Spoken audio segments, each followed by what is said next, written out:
Hello दोस्तों, good morning, good afternoon, good evening, good night, जो भी आपका टाइम चल रहा है। ठीक है, आज हम लोग देखेंगे इलेक्ट्रोस्टैटिक्स का सेकंड वीडियो। इसके पहले वीडियो में हम लोग क्या क्या देखे थे उसमें देखते हैं। उसमें देखे थे हम लोग कि इलेक्ट्रोस्टैटिक्स क्या है, कितने तरह का चार्ज होता है, क्या ये सब देखे थे। पहला वीडियो में हम लोग देखे थे इलेक्ट्रोस्टैटिक्स क्या है, कितने तरह के चार्ज होते हैं, लाइक चार्ज रहने से क्या होगा, ये सब देखे थे ना। पिछले वीडियो में हम लोग इलेक्ट्रोस्टैटिक्स चल रहा था हम लोग का क्लास 12 का इलेक्ट्रोस्टैटिक्स हाँ, क्लास 12 फिजिक्स। ठीक, तो सबसे पहले इसमें देखे थे कि इलेक्ट्रोस्टैटिक्स क्या था, हम लोग क्या क्या देखे थे, थोड़ा देख लेते हैं फिर आगे बढ़ देंगे। क्या इलेक्ट्रोस्टैटिक्स, ठीक है। तो इलेक्ट्रोस्टैटिक्स क्या है, सबसे पहले देखे it is that branch of physics, ये फिजिक्स का वो ब्रांच है, ठीक है, विच डील्स विथ, किसके साथ डील्स करता है, इलेक्ट्रिक चार्ज के साथ डील करता है, किसके साथ, कब, जब बॉडी किसमें रहे, रेस्ट रहे, बॉडी किसमें रहे, रेस्ट पे रहे, ठीक है। तो इलेक्ट्रिक चार्ज के ऊपर डील करता है जब बॉडी किसमें रहे, रेस्ट में रहे, कैसे रहे, रेस्ट में रहे, बॉडी किस पे रहे, रेस्ट में रहे, ठीक है। बॉडी किस पे रहना चाहिए, रेस्ट में, तो काम करता था किस पे रहना चाहिए, रेस्ट पे, किस पे रहना चाहिए, रेस्ट पे, बॉडी किस पे रहना चाहिए, बॉडी किस पे रहना चाहिए, रेस्ट पे, ठीक है। किस पे रहना चाहिए था, रेस्ट पे, सर बॉडी तो किस पे रहना चाहिए था, रेस्ट पे, तब हम लोग काम करते थे क्या। तो इलेक्ट्रोस्टैटिक्स फिजिक्स का वो ब्रांच है जिसमें इलेक्ट्रिक चार्ज के बारे में पढ़ते हैं, कब, जब बॉडी रेस्ट पे रहे। अब सवाल आता है कि इसमें दो तरह का इलेक्ट्रिक चार्ज पढ़ते हैं हम लोग, एक पॉजिटिव चार्ज, दूसरा नेगेटिव चार्ज, ठीक है। एक हो गया पॉजिटिव चार्ज, हाँ, टू टाइप्स ऑफ चार्ज, एक पॉजिटिव चार्ज हो गया, दूसरा नेगेटिव चार्ज ना, एक पॉजिटिव चार्ज हो गया, दूसरा नेगेटिव चार्ज। अब इसके बाद यहाँ पे देखे थे दोनों पॉजिटिव चार्ज होता था तो हम लोग क्या करते थे, रिपेल करते थे, क्या करते थे, रिपेल, मतलब दोनों एक दूसरे से क्या हो जाता था, दूर चल जाता था, इसमें रिपेल होता था, क्या होता था, रिपेल, यानी रिपल्सिव फोर्स काम करता था। यहाँ एक चार्ज है, मान लो Q1 चार्ज, इधर Q2 चार्ज, तो दोनों एक दूसरे को क्या करेगा, दूर ले जाएगा, दोनों एक दूसरे को सामने नहीं आएगा, यानी कि ऐसे तराजू में तोल देंगे तो ये क्या होगा, दूर दूर में होगा, पॉजिटिव रिपेल करेगा। ऐसे लेंगे नेगेटिव इधर नेगेटिव रिपेल करेगा, क्या, हाँ भाई। और एक और इसमें क्या, पॉजिटिव नेगेटिव ले लेंगे तो ये क्या होगा, अट्रैक्ट कर जाएगा, सामने आ जाएगा ना, पॉजिटिव नेगेटिव, यहाँ पॉजिटिव या नेगेटिव अट्रैक्ट करेगा, इसे सट जाएगा, पॉजिटिव नेगेटिव होने से हाँ चिपक जाएगा इधर, ठीक है। पॉजिटिव क्या हो जाएगा, दूर जाएगा, नेगेटिव भी दूर हो जाएगा, मतलब रिपेल हो गया। इतने ही देखे थे क्या, ठीक है। और ये इसमें देखे थे इलेक्ट्रोस्टैटिक फोर्स किसको बोलते हैं, इलेक्ट्रोस्टैटिक फोर्स कि दो चार्ज के बीच में जो फोर्स लगता है, दो चार्ज के बीच में जो फोर्स लगता है उसको बोलते हैं इलेक्ट्रोस्टैटिक फोर्स या कूलम फोर्स बोलते थे ना। हाँ, इलेक्ट्रोस्टैटिक, दो चार्ज के बीच में लगने वाला जो फोर्स है उसको बोलते हैं इलेक्ट्रोस्टैटिक फोर्स या कूलम फोर्स। हाँ, उसी को बोलते हैं कूलम फोर्स, दूसरा नाम उसका कूलम। जैसे किसी का नाम है घर में छोटू तो उसको पिंटू बोलता है, इसी तरह से। हाँ, ट्यूशन में अलग नाम से पुकारता है उसको, क्या, उसी तरह से। हाँ, पिंटू जी बोल सकते हैं। तो ये सब हम लोग पहला ये में देखे थे, अब आगे वाला वीडियो में देखते हैं, मतलब अभी देखेंगे क्या चीज देख लीजिए, थोड़ा सा कूलम्स लॉ देखेंगे। अभी क्या देखेंगे, हाँ,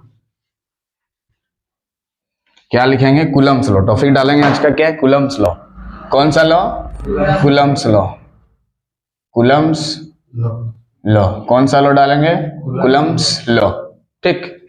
तो ये दो जो चार्ज के बीच में फोर्स लग रहा था वो दोनों पॉजिटिव चार्ज भी हो सकता था, पहले समझाते रहे फिर लिखा देते हैं, ठीक है। दो चार्ज के बीच में जो फोर्स लगता था वो या तो पॉजिटिव हो सकता है, दो चार्ज, या तो नेगेटिव। तो पॉजिटिव रहने से दूर जाएगा फोर्स, ठीक है। मान लो यहाँ पे Q1 चार्ज है और यहाँ पे Q2 चार्ज है, ठीक है। तो क्या होगा, रिपेल हो जाएगा, दूर जाएगा, ठीक है। तो इस पे फोर्स इधर लगेगा इस Q2 की वजह से, इस चार्ज के ऊपर जो फोर्स लगेगा इधर तरफ लगेगा, किसके वजह से, Q2 वजह से, और Q2 पे जो फोर्स लगेगा इधर तरफ लगेगा, किसके वजह से, Q1 की वजह से, मतलब Q1 के वजह से Q2 पे फोर्स इधर लगेगा, माने Q1 चार्ज पर Q2 चार्ज की वजह से फोर्स इधर लगेगा। क्यों लगेगा, क्योंकि दोनों सेम चार्ज है, दूर जाएगा। और यही चीज अगर नेगेटिव तो फिर भी दूर जाता, लेकिन पॉजिटिव नेगेटिव के पास में आता तो वो क्या हो जाता है, अट्रैक्ट हो जाता है, इधर तरफ फोर्स लगता है, ऐसा करके फोर्स हो। ठीक है, तो ये कितना फोर्स लग रहा है, कितना फोर्स लग रहा है, इसको मापने के लिए, इसको मेजर करने के लिए, कितना फोर्स लग रहा है, मेजर या मैग्नीट्यूड इसका निकालने के लिए, क्या निकालने के लिए, मैग्नीट्यूड निकालने है। एक साइंटिस्ट है जिसका नाम है कूलम्ब, एक साइंटिस्ट को लाया गया जिसका नाम है कूलम्ब, तो वो एक नियम लगा दिया। क्या नियम लगाया देख लेते हैं। वो कूलम्ब ने क्या, एक कूलम्ब एक साइंटिस्ट का नाम है जो इसका मैग्नीट्यूड, कूलम्ब एक साइंटिस्ट का नाम है जो ये बताता है कि दो चार्ज के बीच में कितना इलेक्ट्रोस्टैटिक फोर्स मैग्नीट्यूड में है, मतलब कितना न्यूटन, 5 न्यूटन, 4 न्यूटन, 10 फोर्स है ना, तो न्यूटन तो होगा ही, उसका यूनिट न्यूटन होता है ना, तो कितना फोर्स लग रहा है, वो मैग्नीट्यूड में कितना फोर्स होगा, तो उसको मतलब बनाने के लिए एक साइंटिस्ट है जिसका नाम है कूलम्ब। तो कूलम्ब भैया ये बोल दिया कि जो ये दो चार्ज के बीच में जो फोर्स लग रहा है, बोल रहा है, दो चार्ज के बीच में जो फोर्स लग रहा है, बोल रहा है इलेक्ट्रोस्टैटिक फोर्स। एफ क्या है, electrostatic force between two charges. तो दो चार्ज प्लस प्लस भी हो सकता है, नेगेटिव नेगेटिव, पॉजिटिव नेगेटिव भी हो सकता है, क्या नेगेटिव नेगेटिव भी हो सकता है, पॉजिटिव पॉजिटिव भी हो सकता है। तो जो लगने वाला जो फोर्स है वो क्या, उसके बीच में लगने वाला जो फोर्स है, उसके बीच में लगने वाला जो फोर्स है, उसके बीच में लगने वाला जो फोर्स है, उसके बीच में लगने वाला जो फोर्स है, उसके बीच में लगने वाला जो, हाँ, उसके बीच में लगने वाला जो फोर्स है, उसके बीच में जो लगने वाला फोर्स है वो डायरेक्टली प्रोपोर्शनल होता है। जो फोर्स है मैग्नीट्यूड में वो डायरेक्टली प्रोपोर्शनल होता है दो जो चार्ज दिया है Q1 Q2 के प्रोडक्ट का। Q1 क्या है, magnitude of first charge, Q2 क्या है, मैग्नीट्यूड ऑफ सेकेंड चार्ज। बताओ Q1 क्या है, मैग्नीट्यूड ऑफ सेकेंड चार्ज। तो इसको इक्वेशन 1 मान लेंगे, ठीक है, क्या मान लेंगे, 1। तो मतलब जितना ज्यादा मैग्नीट्यूड होगा फोर्स उतना ज्यादा होगा। मतलब किसी का मैग्नीट्यूड या चार्ज को बढ़ाना चाहते हैं मैग्नीट्यूड को, तो फोर्स को ज्यादा करना होगा, यानी फोर्स अगर ज्यादा करना चाहते हैं तो इसका मैग्नीट्यूड को क्या करेगा, बढ़ाना होगा। तो और डायरेक्टली प्रोपोर्शनल का मतलब क्या होता है, इसको सिंबल को बोलते हैं डायरेक्टली प्रोपोर्शनल। क्या बोलते हैं, डायरेक्टली प्रोपोर्शनल। सब लिखा दे रहे हैं, पहले समझ लो। डायरेक्टली प्रोपोर्शनल क्या बोलते हैं, डायरेक्टली प्रोपोर्शनल क्या बोलते हैं, डायरेक्टली प्रोपोर्शनल क्या बोलते हैं, डायरेक्टली प्रोपोर्शनल। ये ला सिंबल का ना, इसका मतलब डायरेक्टली प्रोपोर्शनल का मतलब जैसे Ram directly proportional to Shyam है, Ram directly proportional to Shyam, यानी कि डायरेक्टली प्रोपोर्शनल, अगर एक क्वांटिटी को बढ़ा रहे तो दूसरा क्वांटिटी भी बढ़ेगा। जैसे बगल का दोस्त शादी कहता है तो बगल बोलता है कि भाई हम भी मेरे बारे में भी थोड़ा सोचो, बोलेगा तो नहीं तो उसी तरह से डायरेक्टली प्रोपोर्शनल मतलब राम अगर बढ़ेगा तो श्याम भी बढ़ेगा, राम अगर घटेगा तो ये भी, ये होता है डायरेक्टली प्रोपोर्शनल। मतलब अगर हम एक क्वांटिटी को बढ़ा दे रहे हैं तो दूसरा क्वांटिटी भी बढ़ेगा, उसी को बोलते हैं डायरेक्टली प्रोपोर्शनल। बोलो डायरेक्टली प्रोपोर्शनल का मतलब, अमित, डायरेक्टली प्रोपोर्शनल का मतलब अगर हम एक क्वांटिटी को बढ़ाते हैं तो दूसरा क्वांटिटी में ऑटोमेटिक बढ़ जाएगा, अगर एक क्वांटिटी को घटा रहे हैं तो दूसरा क्वांटिटी भी घटेगा। डायरेक्टली प्रोपोर्शनल का मतलब एक क्वांटिटी बढ़ाना तो दूसरा क्वांटिटी भी ऑटोमेटिक बढ़ेगा, और एक क्वांटिटी घटा तो दूसरा क्वांटिटी भी घटेगा। जैसे Ram directly proportional to Shyam, ये एग्जांपल लेगा समझने के लिए कि राम को अगर बढ़ जाएगा तो श्याम भी बढ़ जाएगा, राम अगर डाउन हो जाएगा, हाँ, दोनों बिजनेस करता है, राम का बिजनेस अच्छा चल रहा था, श्याम का भी बिजनेस अच्छा चल रहा, राम डाउन हो गया तो श्याम भी डाउन पे चल गया। ठीक है, इसका इडली अच्छा बेच रहा है तो इसका भी इडली अच्छा बेच रहा है, अगर दोनों का इडली डाउन हो गया तो दोनों इडली का क्वांटिटी क्या हो जाएगा, घट जाएगा। तो ज्यादा सेलिंग होता है ना, इडली ज्यादा क्वांटिटी में बनाएगा। ठीक है, तो ये एफ क्या है, फोर्स है, दो चार्ज के बीच में लगने वाला फोर्स, वो डायरेक्टली प्रोपोर्शनल होता है दोनों के product of magnitude of charge, product of magnitude of charge. पहला चार्ज का मैग्नीट्यूड Q1 और Q2 हो गया दूसरा चार्ज का मैग्नीट्यूड। Q1 क्या हो गया, पहला चार्ज का मैग्नीट्यूड, और Q2 हो गया सेकंड चार्ज का मैग्नीट्यूड। तो दो फोर्स लगने वाला दोनों चार्ज के बीच में वो डायरेक्टली प्रोपोर्शनल होता है क्या, product of the magnitude of charge, and inversely proportional to, directly proportional हुआ, और इनवर्सली प्रोपोर्शनल टू होता है डिस्टेंस, उसके बीच में जो डिस्टेंस है, मान लो इसके बीच में डिस्टेंस है r, दोनों चार्ज के बीच में जो डिस्टेंस है वो क्या लिया है, छोटा r, तो उसका स्क्वायर के डायरेक्टली प्रोपोर्शनल होता है, इनवर्सली प्रोपोर्शनल होता है। ठीक है, इसको मान लेंगे क्या, इक्वेशन 2। ठीक है, तो फोर्स जो लगने वाला, ये एफ क्या चीज है बताओ? फोर्स है। किसके बीच में लगने वाला? दोनों चार्ज के बीच में। वो क्या होता है? Directly proportional to product of their charges, product of magnitude of charges, ठीक है। और इनवर्सली प्रोपोर्शनल टू होता है दोनों के बीच का जो डिस्टेंस है उसका स्क्वायर का। देखो 1 बाय में आर का स्क्वायर, मतलब F is inversely proportional to 1 by R square. ये आर स्क्वायर बोलना होगा, इसको क्या पढ़ेंगे हम लोग? F is inversely proportional to, F is inversely proportional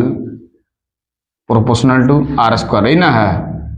इसका मतलब क्या है कि अगर हम एक इनवर्सली प्रोपोर्शनल का मतलब क्या होता है कि अगर हम एक क्वांटिटी बढ़ा रहे हैं तो दूसरा क्वांटिटी घटेगा, और इनवर्सली प्रोपोर्शनल मतलब अगर एक क्वांटिटी घटा रहे हैं तो दूसरा क्वांटिटी बढ़ेगा। डायरेक्टली बोलेगा तो दोनों बढ़ेगा, या तो घटेगा। इनवर्सली बोलेगा तो एक बढ़ेगा दूसरा घटेगा।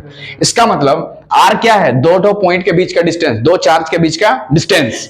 तो आर अगर हम ज्यादा दूर कर देंगे, तो मतलब चार्ज को हम लोग दूर कर दे रहे हैं, एगो चार्ज यहाँ है, एगो चार्ज इधर, बहुत दूर है, तो उसके बीच में जो लगने वाला इलेक्ट्रोस्टैटिक फोर्स है वो क्या हो जाएगा? कम हो जाएगा, क्योंकि ये बढ़ा दे रहे, डिस्टेंस जितना बढ़ा दे रहे हैं, आर को जितना बढ़ा देंगे एफ उतना कम होते जाएगा, ठीक है। मतलब एफ को अगर बढ़ाना है तो आर को छोटा करना पड़ेगा, मतलब चार्ज को अगर सामने रखेंगे तो फोर्स ज्यादा लगेगा, सीधा सीधा है। दो आग, अगर आग के सामने ज्यादा रहोगे तो गर्मी ज्यादा लगेगा, जैसे दूर जाएगा आग का तो गर्मी होना कम हो जाएगा, ठीक ना? समझ में गया? पता कैसे करेंगे कि डायरेक्टली इनवर्स है? देखो इनवर्सली इसीलिए बोले क्योंकि ऊपर में 1 है, समझा? अगर इसको डायरेक्टली भी बोलना चाहेगा तो क्या बोलेगा? देखो इसको अगर डायरेक्टली लिखना चाहेगा तो F is directly proportional to कितना लिखोगे? 1 बाय आर स्क्वायर। बोलो क्लियर हुई? ऐसे भी बोल सकते हो, ऐसे भी बोल सकते हो। यहां दोनों में अंतर क्या है लिखने में? देखो क्या क्या लिखे हैं, यहां लिखे हैं आर स्क्वायर, लेकिन यहां लिखे हैं 1 बाय आर स्क्वायर। तो डायरेक्टली में डायरेक्ट लिखना है, इसको लिखना है, इसको लिखना है, कॉपी कर देना है, लेकिन इनवर्सली में लिखते समय नीचे वाला खाली लिखना पड़ेगा। इनवर्सली का मतलब है 1 बट्टा, इनवर्सली प्रोपोर्शनल टू राम बोला है तो 1 बाय राम लिखना होगा। इनवर्सली प्रोपोर्शनल टू पंकज बोला है तो 1 बाय पंकज लिखना पड़ेगा। इनवर्सली प्रोपोर्शनल टू बोतल बोला है तो 1 बाय बोतल। राम इज इनवर्स, ध्यान सुनो, Ram is inversely proportional to Pankaj, तुम बोलो क्या लिखेगा? Ram is inversely proportional to Pankaj, तो राम ऐसे लिखेगा और पंकज को यहां लिखना होगा। इसका मतलब इसको क्या पढ़ेगा? देखो Ram is inversely proportional to Pankaj, 1 by Pankaj नहीं बोलना है, उसके बाद इनवर्सली बोल दिया मतलब 1 बाय नहीं लिखना है। इनवर्सली में अगर R1 बढ़ेगा तो R2 घटेगा, उल्टा होता है ना सर? हाँ इनवर्सली में उल्टा होगा, और जो डायरेक्शन में है उसमें अगर नाम मतलब R1 बढ़ेगा तो R2 भी बढ़ेगा। R1 R2 नहीं, अगर हाँ ये Q1 चार्ज बढ़ेगा तो ये भी बढ़ेगा, डिस्टेंस जितना ज्यादा होगा उतना ज्यादा फोर्स लगेगा डायरेक्टली में, लेकिन इनवर्सली में अगर दूरी दूर कर देंगे तो फोर्स उतना कम लगेगा, ठीक है। बोलो कोई दिक्कत? नहीं सर, हाँ नहीं ना? नहीं समझ। तो वही चीज वहां पे लिखा हुआ है कि जो फोर्स लगता है magnitude of directly proportional to product of the charge और inversely proportional to square of the distance between them, दोनों के बीच के जो डिस्टेंस है वो क्या है? दोनों चार्ज के बीच का डिस्टेंस आर है तो उसका आर का स्क्वायर ले लो। तो इसको कैसे पढ़ सकते हैं? बोलो दो तरीका से पढ़ सकते हैं, तो बोलो इसको क्या पढ़ेगा? F is directly proportional to 1 by R square और F is inversely proportional to खाली आर स्क्वायर। तो उसको ऐसे भी पढ़ सकते हैं, ऐसे भी पढ़ सकते हैं। डायरेक्टली बोलना होगा तो सीधा इसको ले लो और इसको लिखो, कुछ मत करो, ठीक है। जैसे रेड ट्यूबलाइट है, इधर ग्रीन ट्यूबलाइट है, रेड ट्यूबलाइट है और यहाँ पे ग्रीन ट्यूबलाइट है, 1 बट्टा में ग्रीन ट्यूबलाइट है। इसको क्या पड़ेगा? Red tubelight is inversely proportional to green tubelight, खत्म। या तो red tubelight directly proportional to 1 बट्टा ग्रीन ट्यूबलाइट। डायरेक्टली बोलेगा तो सेम टू सेम लिखना है, लेकिन इनवर्सली बोलने समय 1 को लिखना नहीं है, उसके नीचे वाला को लिखना, ठीक है। अब जिसको पूछेंगे बोलो निहाल, बोलो Ram is inversely proportional to Pankaj, Ram is inversely proportional to Pankaj, तो राम लिखेंगे और 1 बटा पंकज लिखेंगे और डायरेक्टली प्रोपोर्शनल का सेम, दोनों जगह सेम है, अलग कहीं नहीं, दोनों सेम है। देखो ये भी ऐसे है, ये भी ऐसे है ना? बोलो क्लियर हो गया? एकदम क्लियर, ठीक है। आगे बढ़ते हैं थोड़ा। ठीक है, अब दोनों को हम लोग मिला देंगे, क्या कर देंगे, दोनों को हम लोग मिला देंगे, क्या कर देंगे, मिला देंगे। तो मिला देने को इंग्लिश में बोलते हैं कंबाइनिंग। ठीक है, क्या बोलेंगे, कंबाइनिंग।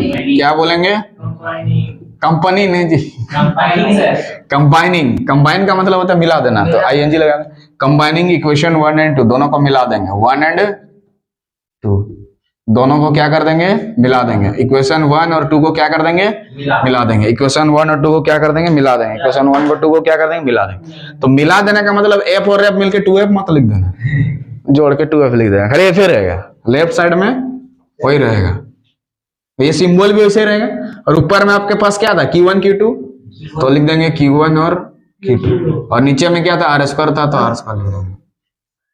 ठीक, 1 के जगह Q1 और Q2, 1 की जगह 1 by r स्क्वायर था सर। अब 1 की जगह Q1 और Q2 लिख सकते। अरे इसको ऊपर में लिखे, इसको नीचे में ले, 1 तो है ना, यहाँ पे कुछ नहीं है तो 1 है ना, नहीं लिखने से ही चलता है। ठीक है, अब क्या करेंगे, इसको हटाने के लिए एक कांस्टेंट का सहारा लेना पड़ता है। इसको हटाने के लिए, इस प्रोपोर्शनलिटी साइन को हटाने के लिए एक कांस्टेंट का सहारा लेना पड़ता है। इसको हटा के इक्वल टू दे दिए और एक कांस्टेंट ले लेते हैं के। क्या ले लेते हैं, के, Q1 Q2 by are square. ठीक है, F इक्वल टू के Q1 Q2 by are square, ये होता है कूलम्ब्स फोर्स। क्या होता है, कूलम्ब फोर्स। फिर ये के बारे में अलग अलग चीज होता है, इसको बारे में फिर नेक्स्ट क्लास में इसको देखेंगे कि के है क्या। एक कांस्टेंट लेना पड़ता है, इसको हटाने के लिए कांस्टेंट लेना पड़ता है, जिसको बोलते हैं हम लोग के, जिसको कूलम्ब्स कांस्टेंट भी बोल सकते हो। कूलम्ब्स लॉ पढ़ रहे हैं तो कूलम्ब्स कांस्टेंट भी हो सकता है। तो एग्जाम में तुमसे देगा स्टेट कूलम्ब्स लॉ, तो स्टेटमेंट आपको लिखना होगा। ठीक है, क्या करना पड़ेगा, उसका स्टेटमेंट लिख के इसको कंबाइन कर देना है। तो स्टेटमेंट लिखते हैं थोड़ा। ठीक है, तो स्टेटमेंट में क्या लिखना है, देखो यहाँ पे जो कूलम्ब्स फोर्स होता था, मैग्नीट्यूड ऑफ कूलम्ब फोर्स, क्या लिखना है, मैग्नीट्यूड ऑफ कूलम्ब फोर्स लिखना है। हाँ, the magnitude of coulomb electrostatic force, क्या इसका स्टेटमेंट क्या लिखना है, इसका statement is directly statement proportional to the देख लो, product. The magnitude of magnitude of electrostatic force, the magnitude of electrostatic force, the magnitude of electrostatic force is directly proportional, F है ना वही वाला, Yes, sir. directly proportional, क्या है, directly proportional, ठीक है, to the product of the magnitude of charge, to the product of magnitude of charge, magnitude of charge, हाँ Q1 Q2 तो magnitude of charges and inversely proportional to। अब directly proportional का मतलब समझ में आ गया रे, हाँ सर। कि अगर हम एक क्वांटिटी बढ़ाना चाहते हैं तो दूसरा क्वांटिटी को भी बढ़ाना होगा, अगर एक क्वांटिटी घटाना चाहते हैं तो दूसरा क्वांटिटी को भी घटाना होगा। तो magnitude of electric force is directly proportional to the product of magnitude of charge and product of magnitude of charge and इधर लिखते हैं एंड के बाद, and inversely proportional to, and inversely, हाँ इनवर्सली प्रोपोर्शनल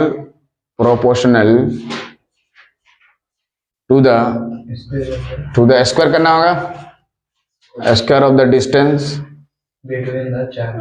हाँ between the charges, between the charges, that is, उसका मतलब that is, ये लिखना है। उसके बाद यहाँ से लिखना है, बस इतना तो लिख देना, हो गया। अगर तुमसे क्वेश्चन में पूछे स्टेट कूलम्ब्स लॉ, तो स्टेटमेंट लिख के यहाँ तक पहुंचा देना। ठीक है, उसको भी लिखना होगा सर, टेक वाला। हाँ सर, इसको इसको लिखना। भी लिखना होगा। हाँ, यहाँ से तुमको स्टार्ट करना है, वहां खत्म करना है। ये होता है आज के बारे में हम लोग देखे कूलम्ब्स लॉ क्या है। ठीक है, आज हम लोग देखे क्या है, कूलम्ब्स लॉ क्या है। कूलम्ब्स लॉ का मेन काम होता है कि दो चार्ज के बीच में फोर्स कितना है वो हमें निकालना, उसका मैग्नीट्यूड का पता चलता है, मैग्नीट्यूड का कितना फोर्स निकलेगा एग्जैक्ट, 2 न्यूटन, 4 न्यूटन, 5 न्यूटन।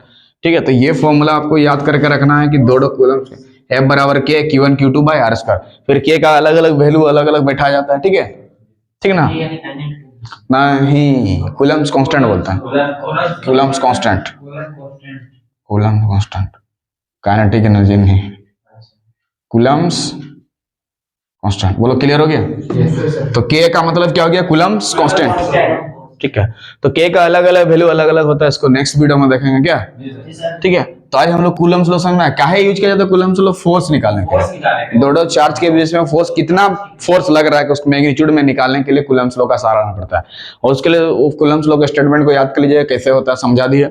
दोनों को मिला देंगे तो ये ऊपर में रहेगा, ये नीचे रहेगा। फिर इसको हटाने के लिए कांस्टेंट लेना पड़ता है के, और जिसे ये हटेगा तो इसके जगह पे कुछ तो आना चाहिए, वो क्या आएगा? बराबर साइन आएगा, आ गया बराबर साइन। ठीक है, और के को बोलते हैं कूलम्ब्स कांस्टेंट। कूलम्ब्स कांस्टेंट कौन सा? कौन सा? वो एफ के बाद में लिखेगा डायरेक्टली प्रोपोर्शनल। ये तो लिखा है ना, डायरेक्टली प्रोपोर्शनल का मतलब क्या होता है कि अगर हम एक क्वांटिटी को बढ़ाना चाहते हैं दूसरा क्वांटिटी, तो वही इन्वर्सली में होता है ना। हाँ इन्वर्सली भी बोल सकते हैं, डायरेक्टली भी बोल सकते हैं। तो उसके बाद क्या बोलना है हमें सोचना है। या इन्वर्सली प्रोपोर्शनल का मतलब 1/, हो गया। क्या बोला है? Square of the distance between them. दो चार्ज के बीच में डिस्टेंस क्या था? r था, इसीलिए यहाँ r का स्क्वायर लिख रहे थे। अगर डिस्टेंस r1 होता तो r1 का स्क्वायर, r2 होता तो r2 का स्क्वायर। अगर q2 q3 चार्ज होता तो इधर q2 q3 लिखते हैं, q3 q4 होता तो q3 q4 लिखते हैं। डिस्टेंस के बीच में अगर 0.2 रहता तो 0.2 का स्क्वायर नीचे में, 0.3 होता तो 0.3 का स्क्वायर नीचे में, 0.4 होता तो 0.4 का स्क्वायर मीटर में। तो चार्ज के बीच कुछ दिया होगा नहीं तो हाँ, उसके बीच का डिस्टेंस है r था, इसीलिए यहाँ पे r का स्क्वायर लिख रहे थे। ठीक है, चलो नंबर 0.5 हाँ तो वही हाँ, हो सकता है वो न्यूमेरिकल क्वेश्चन जब देगा बनाने फोर्स निकालने तो यूज कर सकते हैं। Q1 Q2 दोनों चार्ज है, Q1 Q2 दोनों चार्ज है। R क्या है? दोनों के बीच का दूरी है। और क्या है कूलम्ब्स कांस्टेंट। और F क्या है? Electrostatic force between two charges. बोलो क्लियर कॉन्सेप्ट? हां सर। ठीक है, so if you like the video please subscribe the channel so that you can watch this type of video. तब तक के लिए जय हिंद, जय भारत। कॉपी करता है।